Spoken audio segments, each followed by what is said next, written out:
Hello दोस्तों, assistant professor परीक्षा 2025 polity revision का पार्ट 2 हम लोग डिस्कस कर रहे हैं। पहला क्वेश्चन है, भारत सरकार की प्रथम सारणी में भारत के प्रमुख न्यायाधीश के ऊपर कौन आते हैं? इसका बी ऑप्शन सही है, भूतपूर्व राष्ट्रपति। वरीयता क्रम इस प्रकार है, पहले राष्ट्रपति हैं, फिर उपराष्ट्रपति हैं, फिर प्रधानमंत्री है, उसके बाद राज्यों के राज्यपाल आते हैं अपने राज्य में, फिर आते हैं भूतपूर्व राष्ट्रपति तथा उप प्रधानमंत्री, उसके बाद आते हैं भारत का मुख्य न्यायाधीश व लोकसभा अध्यक्ष। संसद किससे मिलकर बनी है? राष्ट्रपति, राज्यसभा और लोकसभा। इसका डी ऑप्शन सही है, उपरोक्त सभी से। संविधान के भाग 5 के अनुच्छेद 79 से 122 तक संसद के संबंध में प्रावधान है। संसद आती है 79 के अंतर्गत। इसमें राज्यसभा आती है अनुच्छेद 80 के अंतर्गत, लोकसभा आती है अनुच्छेद 81 के अंतर्गत और राष्ट्रपति से संबंधित अनुच्छेद है 52। वर्तमान लोकसभा में प्रत्येक राज्य के लिए स्थान का आवंटन आधारित है। इसका सी ऑप्शन सही है, 1971 की जनगणना के आधार पर। लोकसभा की वर्तमान सदस्य संख्या 543 है। लोकसभा में राज्यों को जनसंख्या के आधार पर सीटें आवंटित होती हैं। लोकसभा की अवधि 5 वर्ष होती है। लोकसभा सदस्य की आयु 25 वर्ष होती है। लोकसभा के प्रथम अध्यक्ष गणेश वासुदेव मावलंकर थे और वर्तमान अध्यक्ष ओम बिड़ला है। हम जल्दी से विभिन्न राज्यों में लोकसभा सदस्यों की सीटों को देख लेते हैं।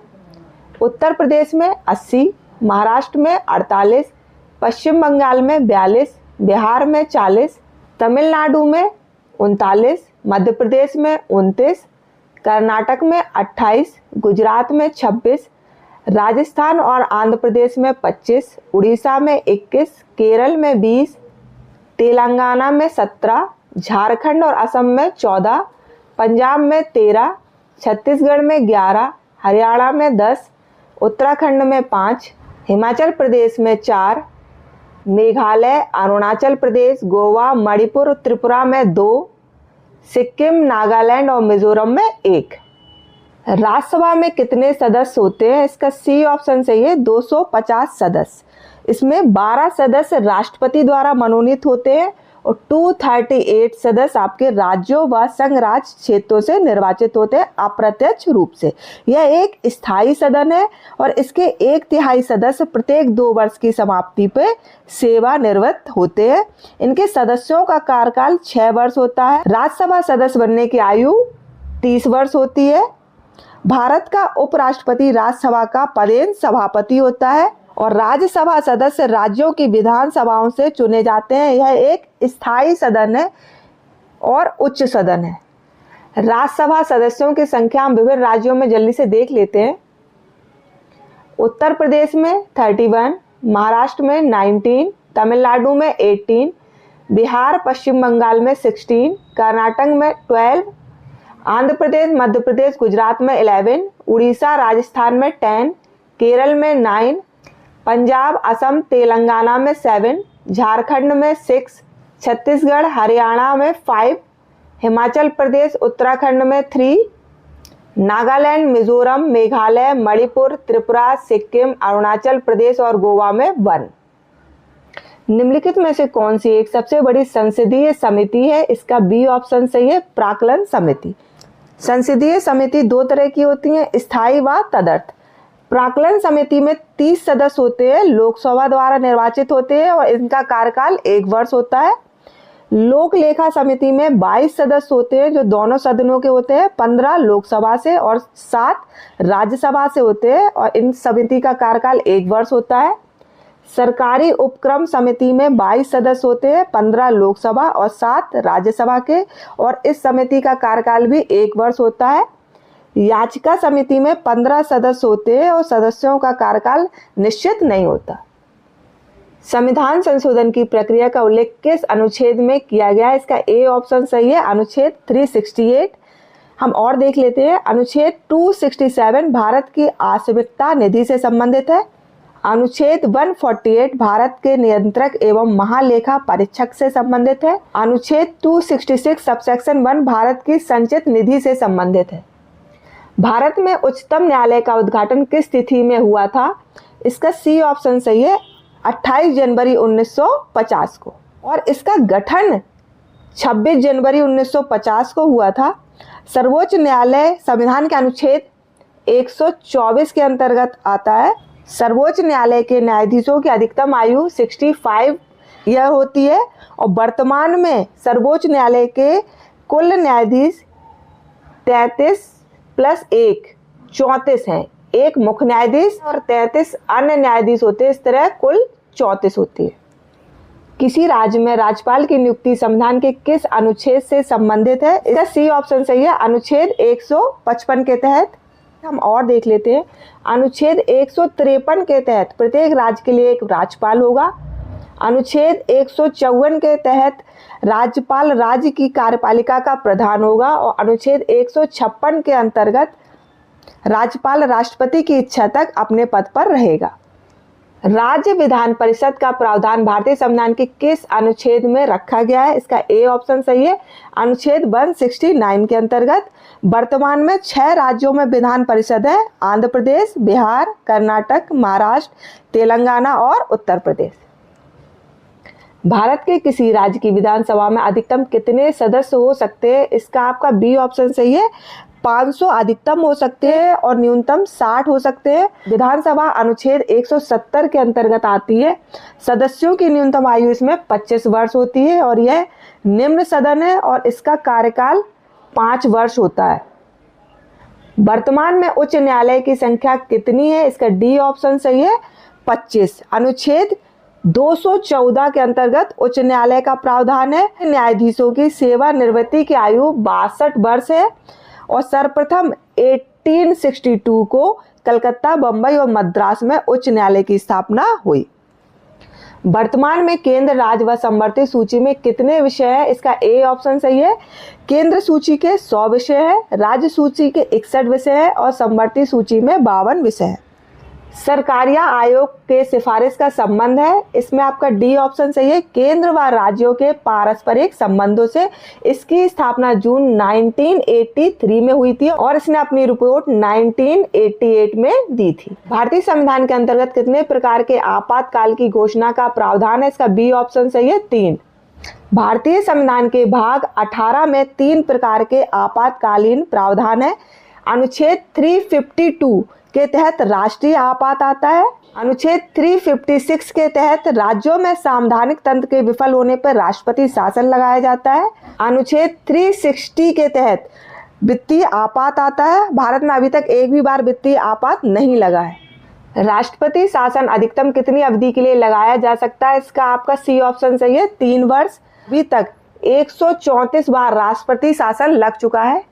352 अनुच्छेद के अंतर्गत आने वाला राष्ट्रीय आपात अभी तक 3 बार लग चुका है, 1962 में, 1971 में और 1975 में। केंद्र व राज्यों के मध्य वित्त का बंटवारा किसकी सिफारिश पर होता है? इसका बी ऑप्शन सही है, वित्त आयोग। आयोग अनुच्छेद 280 के अंतर्गत आता है। पहला वित्त आयोग 22 नवंबर 1951 में अस्तित्व में आया। वर्तमान में 16वां वित्त आयोग गठित हुआ है जो 31 दिसंबर 2023 को हुआ है। इसके अध्यक्ष वर्तमान में है जो वो है डॉक्टर अरविंद पनगड़िया है। वित्त आयोग का मुख्यालय नई दिल्ली में है और वित्त आयोग 5 वर्ष के लिए गठित होता है। नीति आयोग अस्तित्व में कब आया? इसका सी ऑप्शन सही है, 1 जनवरी 2015 को। योजना आयोग की स्थापना 15 मार्च 1950 में हुई थी। नीति आयोग का उल्लेख संविधान में नहीं है। इसके वर्तमान में अध्यक्ष नरेंद्र मोदी हैं और उपाध्यक्ष श्री सुमन बेरी हैं।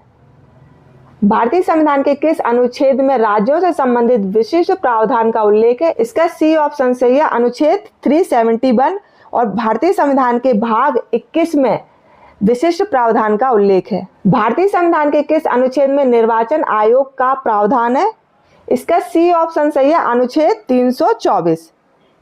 भारत के संविधान में राष्ट्रीय ध्वज को कब अपनाया गया है? इसका ए ऑप्शन सही है, 22 जुलाई 1947 को। 24 जनवरी 1950 को राष्ट्रगान को अपनाया गया है। 22 मार्च 1957 को राष्ट्रीय पंचांग को अपनाया गया है। 26 जनवरी 1950 को राष्ट्रीय गीत को अपनाया गया है। पंचायती राज का प्रारंभ कब हुआ है? इसका सी ऑप्शन सही है, 2 अक्टूबर 1959 को जवाहरलाल नेहरू द्वारा राजस्थान के नागौर जिले में इसे प्रारंभ किया गया है। निम्नलिखित में से कौन सा अनुच्छेद अनुसूचित जातियों और जनजातियों का विधानसभा में आरक्षण का प्रावधान करता है? इसका ए ऑप्शन सही है, अनुच्छेद 332। हम और देख लेते हैं। अनुच्छेद 343 के अंतर्गत संघ की आधिकारिक भाषा देवनागरी लिपि हिंदी होगी। अनुच्छेद 330 के अंतर्गत लोकसभा में अनुसूचित जनजातियों व जनजातियों के लिए आरक्षण का प्रावधान है। अनुच्छेद 338 में राष्ट्रीय अनुसूचित जाति आयोग के गठन से संबंधित है।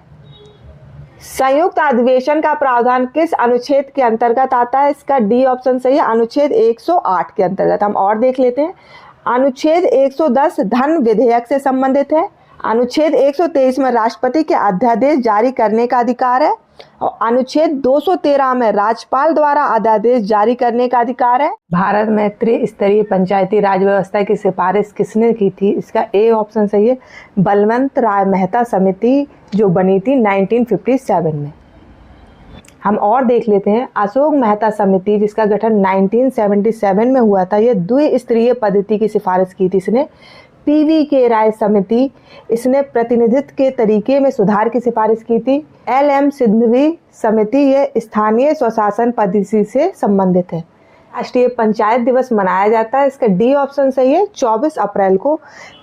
73वां संविधान संशोधन अधिनियम 1992 जो 24 अप्रैल 1993 में लागू हुआ था, इसलिए 24 अप्रैल को राष्ट्रीय पंचायत दिवस के रूप में मनाते हैं। किस संविधान संशोधन के अंतर्गत दिल्ली राष्ट्रीय राजधानी क्षेत्र बन गई? इसका बी ऑप्शन सही है, 69वां संविधान संशोधन। 61वां संविधान संशोधन जो 1989 में हुआ था, इसमें मतदान की आयु 21 वर्ष से घटाकर 18 वर्ष कर दी गई थी। 52वां संविधान संशोधन जो 1985 में हुआ था, इसमें दल बदल पर अंकुश लगाया गया था। और 56वां संविधान संशोधन जो 1987 में हुआ था, इसके अंतर्गत गोवा को एक राज्य का दर्जा दिया गया था।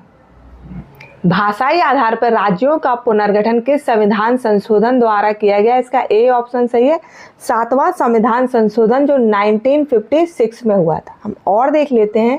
13वें संविधान संशोधन द्वारा नागालैंड को राज्य का दर्जा दिया गया। 36वें संविधान संशोधन द्वारा सिक्किम को भारत के 22वें राज्य का दर्जा दिया गया। 55वें संविधान संशोधन द्वारा अरुणाचल प्रदेश को राज्य का दर्जा दिया गया। 2023 तक भारतीय संविधान में कितने संशोधन किए जा चुके हैं? 106 संशोधन अभी तक हो चुके हैं। 106वां संविधान संशोधन 2023 को हुआ है। यह महिला आरक्षण विधेयक से संबंधित है। निम्नलिखित में से कौन सी भाषा संविधान की 8वीं सूची में नहीं है? इसका डी ऑप्शन सही है, भोजपुरी। भारतीय संविधान के भाग 17 में अनुच्छेद 343 से 351 तक भाषा का उल्लेख है। प्रारंभ में 14 भाषाएं थी 8वीं अनुसूची में जो शामिल थी। 21वें संविधान संशोधन द्वारा जो 1967 में हुआ था, सिंधी भाषा को जोड़ा गया। 71वें संविधान संशोधन द्वारा जो 1992 में हुआ था, कोंकणी, मणिपुरी और नेपाली भाषा को जोड़ा गया। और 92वें संविधान संशोधन जो 2003 में हुआ था, बोडो, डोगरी और मैथिली व संथाली भाषा को जोड़ा गया। वर्तमान में 8वीं अनुसूची में कुल 22 भाषाएं हैं। निम्नलिखित में से कौन अपने पद के लिए शपथ नहीं लेता है? इसका डी ऑप्शन सही है, लोकसभा अध्यक्ष। हम देख लेते हैं कि कौन किसे शपथ दिलाता है और कौन किसे अपना त्यागपत्र देता है। राष्ट्रपति को शपथ मुख्य न्यायाधीश दिलाता है और यह अपना त्यागपत्र उपराष्ट्रपति को देता है। उपराष्ट्रपति को शपथ राष्ट्रपति दिलाता है और यह अपना त्यागपत्र भी राष्ट्रपति को ही देता है। राज्यपाल को शपथ राज्य उच्च न्यायालय के मुख्य न्यायाधीश दिलाते हैं और यह अपना त्यागपत्र राष्ट्रपति को देता है। मुख्य न्यायाधीश को शपथ राष्ट्रपति दिलाता है और यह अपना त्यागपत्र भी राष्ट्रपति को ही देता है। प्रधानमंत्री को शपथ राष्ट्रपति दिलाता है और यह अपना त्यागपत्र राष्ट्रपति को देता है। अगर आपको वीडियो पसंद आ रहा है तो इसे लाइक, शेयर, सब्सक्राइब जरूर करें। थैंक यू बच्चों।